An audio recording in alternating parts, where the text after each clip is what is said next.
समर्थ माध्यमिक विद्यालय ताडपिंपळगाव या शाळेत मी शिकते 10वी। आज मी तुम्हाला जल साक्षरता काळाची गरज याविषयी सांगणार आहे।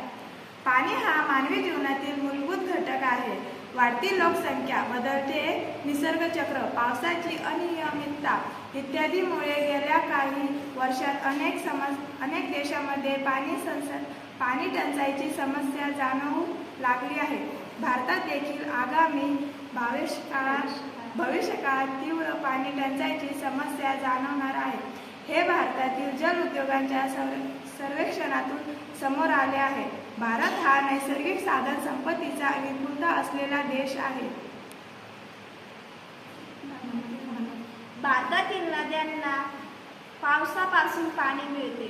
उपलब्ध झालेले पाणी अडवून त्यांना अटोरपणे छोटे छोटे बंधारे, कालवे, शेततळे बांधणे, जलपुनर्भरण करणे, पाण्याचा पूर्ण वापर, जल प्रदूषण कमी करणे, उद्योगातील सांडपाण्यावर प्रक्रिया करून त्याचा पुनर्वापर करणे। उपाययोजना: वैयक्तिक गरजेसाठी पाण्याचा वापर करताना पाणी वाया